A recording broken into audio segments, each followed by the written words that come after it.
Hello everyone. कक्षा 11 वाणिज्य व्यवस्था और संचालन में आपका पहला चैप्टर है धंधे का स्वरूप, उद्देश्य और कार्य क्षेत्र, जिसमें अभी तक हमने प्रस्तावना, आर्थिक प्रवृत्ति, अनार्थिक प्रवृत्ति, आर्थिक प्रवृत्ति और अनार्थिक प्रवृत्ति में अंतर, इतनी बातों को हमने समझा था, इतने पॉइंट हमने समझ लिए थे। उसके बाद आज आर्थिक प्रवृत्ति के प्रकार समझेंगे। तो आर्थिक प्रवृत्ति के मुख्य 3 प्रकार हैं: धंधा, व्यवसाय और रोजगार, जिसमें सबसे पहले आज धंधा के बारे में समझेंगे। तो अगला पॉइंट है आपका धंधा। धंधा को इंग्लिश में बिजनेस कहते हैं। अर्थ और परिभाषा देखेंगे तो धंधा ये अंग्रेजी शब्द बिजी से बना हुआ है। बिजी, तो बिजी से बिजनेस शब्द बना हुआ है। बिजी का मतलब क्या होता है? लगातार काम करना, लगातार व्यस्त रहना, लगातार कार्यशील रहना। तो ये बिजी शब्द से धंधा शब्द बना हुआ है, क्योंकि धंधा में लाभ प्राप्त करने की प्रवृत्ति है। धंधा किस लिए किया जाता है? तो धंधा यह लाभ प्राप्त करने के लिए किया जाता है। धंधे की परिभाषा है कि धंधा अर्थात लाभ के उद्देश्य से की जाने वाली कोई भी वैध आर्थिक प्रवृत्ति। ये आपकी परिभाषा है, एग्ज़ाम में पूछी जाती है, तो इसे याद कर लेना। मैंने पहले भी आपको बताया था कि जो परिभाषाएं हैं, जो पॉइंट हैं, जो व्याख्या है, वो ऐसे की ऐसे ही आपको लिखनी है। परिभाषा में कोई भी शब्द का अंतर नहीं होना चाहिए, कोई भी शब्द आपको अपने नहीं लिखने हैं। जो आपकी किताब में परिभाषा दी गई है वही की वही परिभाषा आपको लिखनी है। तो यहाँ धंधे की परिभाषा दी हुई है कि धंधा अर्थात लाभ के उद्देश्य से की जाने वाली कोई भी वैध आर्थिक प्रवृत्ति। वैध, यहाँ पे ये शब्द आपको दिया गया है। वैध का मतलब होता है कानूनी, कि जो भी व्यक्ति धंधा कर रहा है तो वो जो लाभ कमाना है उसके उद्देश्य से वो कोई भी कानूनी प्रवृत्ति करे, गैर कानूनी नहीं। जैसे गुजरात में शराबबंदी है, दारूबंदी है, तो अगर कोई व्यक्ति दारू बेचकर या शराब बेच करके खूब लाभ कमा रहा है, खूब पैसे कमा रहा है, तो उसे धंधा नहीं कह सकते, क्योंकि दारू बेचना वो गैर कानूनी है। तो धंधा कब कहलाएगा? जब लाभ के उद्देश्य से हम कोई कानूनी प्रवृत्ति करें, वैध प्रवृत्ति करें। तो यहाँ आपको वैध शब्द लिखना जरूरी है, यहाँ आप कानूनी नहीं लिख सकते। मैंने कहा था कि परिभाषा में कोई भी शब्द का अंतर आपको नहीं लिखना है। तो ये जो शब्द है वैध, ये आपको लिखना बहुत ज़रूरी है। उसके बाद हम धंधे के लक्षण पे आएंगे। एक और बात मैंने आपको कही थी कि ये बीए सब्जेक्ट है आपका, वाणिज्य व्यवस्था और संचालन है, अर्थशास्त्र है। ये 2 विषय इस प्रकार के हैं कि जिसमें आपको पॉइंट बहुत सारे आएंगे, मुद्दे बहुत सारे आएंगे। कभी लक्षण आएगा, कभी उद्देश्य आएगा, कभी प्रवृत्ति आएगा, कार्य आएगा, लाभ है, हानि है, महत्व है। तो इस प्रकार बहुत सारे मुद्दे आएंगे जिसे आपको याद करना बहुत ज़रूरी है। आपके लिए ये नए विषय हैं, तो इसलिए मैं आपको यही सलाह दूंगी कि जितना हो सके परिभाषा और जो पॉइंट आते हैं, लक्षण हैं, महत्व हैं, प्रकार हो जाते हैं, उनको लिख लिख के आप लोग याद करो। जितना अधिक लिख करके याद करोगे उतना आपको लंबे समय तक याद रहेगा। एक अलग नोटबुक में इस प्रकार के पॉइंट बना के आपको लिख लेने के और उसे लगातार याद करते रहने का। लिख लिख के याद करोगे तो वो आपको जल्दी याद होगा और लंबे समय तक याद होगा, क्योंकि आप लोग के लिए नया विषय है और जो पॉइंट दिए गए हैं वो पॉइंट आपको लिखने होते हैं एग्ज़ाम में। तो इसलिए आपको पॉइंट याद करना बहुत ज़रूरी है। यहाँ आपको किताब में धंधा का लक्षण दिया गया है, जिसके मुख्य 7 पॉइंट आपकी किताब में दिए गए हैं। तो सबसे पहला पॉइंट आपका आता है लाभ का उद्देश्य। हमने ऊपर परिभाषा में देखा था कि धंधा ये लाभ के उद्देश्य से की जाने वाली वैध आर्थिक प्रवृत्ति है। तो जो भी धंधे का उद्देश्य है वो लाभ कमाने का होता है। कुछ उद्योग इस प्रकार के भी होते हैं कि अगर लाभ नहीं कमाते हैं तो बंद होने की स्थिति में आ जाते हैं। यानी कि धंधे का अस्तित्व अगर बना करके रखना है तो उसके लिए लाभ अनिवार्य है। अनिवार्य का मतलब होता है कि लाभ जरूरी है। लाभ होगा तभी धंधे का अस्तित्व बना रहेगा। साथ में लाभ का यहाँ पे आपको अर्थ दिया है कि वस्तु लागत मूल्य से अधिक मूल्य में विक्रय की जाए अर्थात लाभ प्राप्त हुआ कहा जाता है। यानी कि वस्तु की लागत मूल्य यानी कि जितने में वस्तु बनाई हुई है उससे अधिक कीमत में अगर उसे बेचते हैं तो जो भी डिफरेंस की रकम आती है, जो भी अंतर की रकम आएगी वो लाभ कहलाती है। लागत मूल्य यानी कि जो वस्तु को बनाने के पीछे खर्च हुआ है उससे अधिक हमको बेचने पर प्राप्त हो रहा है तो वो हमारा लाभ कहलाता है। यहाँ आपको अर्थशास्त्र में और वाणिज्य व्यवस्था और संचालन में क्रय विक्रय शब्द बार बार आएगा, तो आपको याद रखने का कि क्रय अर्थात खरीदना और विक्रय अर्थात बेचना, ये दो शब्द आपको बहुत अच्छे से याद होने चाहिए।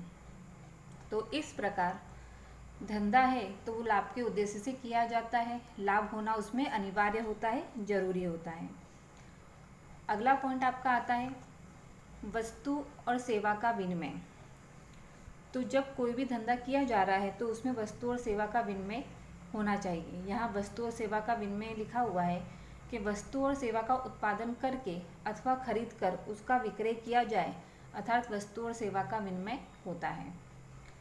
कोई भी धंधे में वस्तु और सेवा का विनिमय किया जाता है, उससे वो जुड़ा जाता है। यहाँ आपके वस्तु और सेवा में तो वस्तु किस प्रकार की होती है? वस्तुएं दृश्य होती हैं, भौतिक होती है, जिन्हें हम छू सकते हैं, जिन्हें हम वजन कर सकते हैं, जिन्हें हम आसानी से बेच सकते हैं। और सेवाएं किस प्रकार की होती हैं? वो अदृश्य या अभौतिक सेवाएं होती है। तो इस प्रकार भौतिक वस्तु या फिर अभौतिक सेवाएं दोनों का विनिमय धंधा में होता है। उदाहरण दिया गया है कि इलेक्ट्रिक साधनों का उत्पादन करने वाली कंपनी भौतिक वस्तुओं का विनिमय करती है। कि अगर कोई इलेक्ट्रिक साधनों का उत्पादन करती हुई कंपनी है कि स्विच बोर्ड बना रही हो या फिर कोई वायर वगैरह है, पंखे वगैरह होते हैं, ये सब इलेक्ट्रिक साधन हैं। तो ये सारी चीज़ें हम देख सकते हैं, यानी कि ये सारी चीज़ें भौतिक हैं। तो अगर उसको बेच रही है तो वो धंधा कर रही है।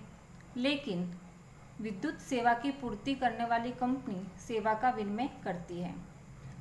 लेकिन जो हमारे घर में इलेक्ट्रिसिटी आती है, हम इलेक्ट्रिसिटी देख नहीं सकते हैं, लेकिन उसके बदले में हमेशा हमारे घर पे बिल वगैरह आता है, वो हम भरते हैं, यानी कि हम मुद्रा चुकाते हैं, पैसे चुकाते हैं।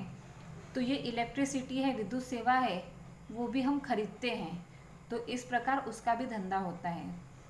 तो वस्तु और सेवा दोनों का विनिमय धंधे के अंदर किया जाता है। उसके बाद आपका ये तीसरा पॉइंट है जोखिम और अनिश्चितता। तो धंधा है तो उसमें जोखिम भी रहता है और अनिश्चितता भी रहती है। जोखिम यानी कि खतरा और अनिश्चितता प्रतिफल की अनिश्चितता, यानी कि लाभ मिलेगा कि नहीं, कितना मिलेगा, वो सब चीज़ अनिश्चित होती है। यहाँ पे आपके जोखिम बताए गए हैं कि आग है, दुर्घटना है, कर्मचारियों की हड़ताल, हुल्लड़, लूटपाट, चोरी, ग्राहकों की पसंद में परिवर्तन, मांग में कमी, लोगों की जीवन शैली, रुचि, आदत आदि में परिवर्तन, प्रतिस्पर्धा, टेक्नोलॉजी में परिवर्तन जैसे मानव सर्जित जोखिम निहित होते हैं। ये सारे जोखिम किस प्रकार के हैं?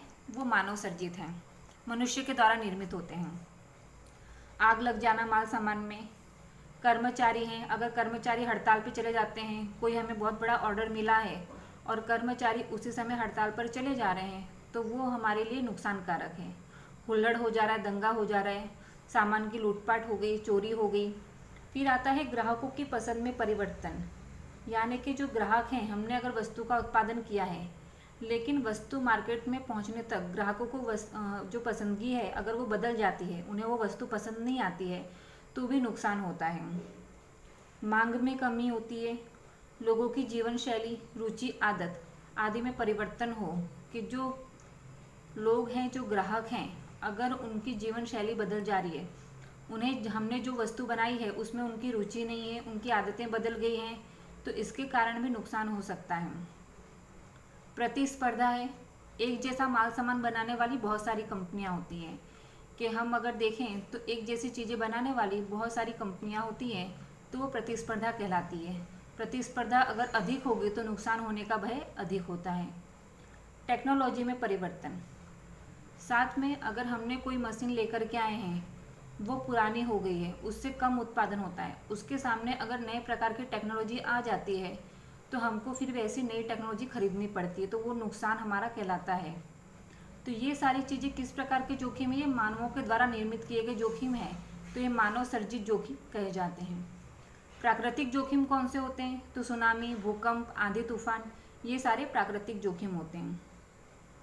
तो ये दोनों प्रकार के जो जोखिम दिए गए हैं, ये धंधे की आय पर विपरीत असर पैदा करते हैं। यानी कि जो अगर लाभ होता हो तो इन जोखिमों के कारण नुकसान होने का भय लगातार रहता है।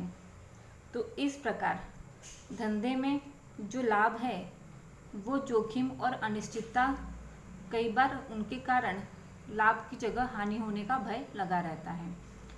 उसके बाद अगला पॉइंट आता है तुष्टि गुण का सर्जन। यहाँ आपका शब्द है तुष्टि गुण। तुष्टि गुण का मतलब होता है संतुष्टि। हम कोई भी वस्तु इस्तेमाल करते हैं उसमें से हमें तुष्टि गुण मिलना चाहिए, यानी कि हमें उसमें से संतोष प्राप्त होना चाहिए। तो वस्तु अथवा सेवा की उपयोगिता द्वारा उसके उपयोगकर्ता को संतुष्ट करना अर्थात तुष्टि गुण का सर्जन। कि वस्तु और सेवा है उसके उपयोग से जो उपयोगकर्ता यानी कि जो ग्राहक होगा उसे संतुष्ट प्राप्त होगा, तो उसे तुष्टि गुण का सर्जन यानी कि तुष्टि गुण उसे उत्पन्न हुआ है कह सकते हैं। तुष्टि गुण 3 प्रकार के हो सकते हैं, स्वरूप, स्थान और समय। इस प्रकार ये 3 प्रकार के तुष्टि गुण हो सकते हैं। तुष्टि गुण को समझाया गया है किस प्रकार है। तो सबसे पहले हम स्वरूप तुष्टि गुण के बारे में जानते हैं। कच्चे माल का तैयार माल में रूपांतरण, तो उसे उपभोग योग्य बनाया जाए अर्थात स्वरूप तुष्टि गुण। स्वरूप यानी कि उसका रूप परिवर्तन कर दिया जाए। कच्चा माल है, कच्चे माल में से तैयार माल को बनाते हैं, यानी कि उसका रूप परिवर्तन कर दिया और उसको उपभोग योग्य यानी कि इस्तेमाल करने योग्य बनाया गया, यानी कि उसका स्वरूप परिवर्तन किया गया, तो वो स्वरूप तुष्टि गुण कहलाता है। साथ में स्थान तुष्टि गुण, यानी कि जो भी माल सामान को बनाया गया है उसे ग्राहकों तक पहुंचाया जाए, मार्केट तक पहुंचाया जाए, स्थान में परिवर्तन किया जाए, तो वो स्थान तुष्टि गुण है।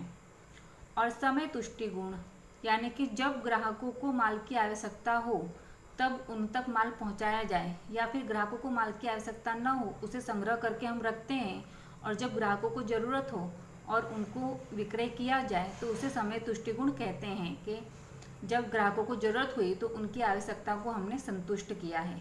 तो इस प्रकार तुष्टि गुण का सर्जन यानी कि कोई भी वस्तु है, सेवा है, उसके उपयोग करने में ग्राहकों को संतोष प्राप्त होना चाहिए, तो वो तुष्टि गुण होता है। तुष्टि गुण 3 प्रकार का होता है, स्वरूप, स्थान और समय। उसके बाद अगला पॉइंट आपका आता है निरंतर प्रवृत्ति। धंधा बिजी शब्द पे से बना हुआ है, अंग्रेजी। बिजी का अर्थ है लगातार क्रियाशील रहना, लगातार कार्य करते रहना। तो इसलिए धंधा यह निरंतर प्रवृत्ति यानी कि लगातार चलते रहने वाली प्रवृत्ति है। धंधे के अंदर जो व्यवहार होते हैं, क्रय, विक्रय, विनिमय, ये सारे व्यवहार लगातार चलते रहते हैं और उसके द्वारा लाभ निर्मित किया जा सकता है या प्राप्त किया जा सकता है। धंधे में निरंतर प्रवृत्ति कब कहलाएगा? जब क्रय विक्रय की जो क्रिया है वो हमेशा चलती रहती हो। ऐसा नहीं कि एक बार खरीद लिया, एक बार बेच लिया, उसमें से जो अगर लाभ मिलता है तो वो धंधा नहीं कहलाएगा। यहाँ आपकी किताब में उदाहरण दिया है कि कोई व्यापारी है, अगर उसने अपने रहने के लिए मकान बनाया है और फिर वो मकान आगे जा कर के वो बेच देता है और उसमें से उसे लाभ प्राप्त होता है। अगर उसने मकान 10 लाख में बनाया और आगे जा कर के वो 15 लाख में उस मकान को बेच देता है, तो हम ये नहीं कहेंगे उसको 5 लाख का लाभ हुआ, क्योंकि वो रोज़ मकान बना करके रोज़ बेच नहीं रहा है, उसने एक ही बार बना करके बेचा है। तो ये जो क्रय विक्रय की प्रक्रिया है वो लगातार चलती रहेगी, तो वही धंधा कहलाता है। उसके बाद आपका अगला छठा पॉइंट आता है धन की आवश्यकता। धन कोई भी धंधे के लिए ये केंद्र बिंदु कहलाता है। धन होना बहुत आवश्यक है किसी भी धंधे के लिए। तो धंधा शुरू करने से लेकर के धंधे के अंत तक धन की आवश्यकता होती है, पूंजी की आवश्यकता होती है। क्यों आवश्यकता होती है? कच्चा माल खरीदना है, तैयार माल उत्पादन करके मार्केट तक पहुंचाना है, लेनदारों को देना है, कर्मचारियों का वेतन चुकाना है, मजदूरों की मजदूरी चुकानी है, विज्ञापन खर्च करना है, तो बहुत सारी चीज़ें हैं जिनके लिए धन की आवश्यकता होती है। तो इस प्रकार धंधे में प्रारंभ से लेकर अंत तक धन की आवश्यकता होती है। उसके बाद आपका आखिरी पॉइंट आता है आर्थिक प्रवृत्ति। तो ये तो हमने परिभाषा में देखा था कि धंधा या धन उपार्जन यानी कि धन प्राप्त करने की ये आर्थिक प्रवृत्ति है, कि धंधा है ये धन प्राप्त करने के उद्देश्य से की जाने वाली आर्थिक प्रवृत्ति है। तो ये आपके धंधा के लक्षण हो गए, 7 पॉइंट पूरे हो गए। इसके बाद धंधा का उद्देश्य है वो हम अगले वीडियो में समझेंगे।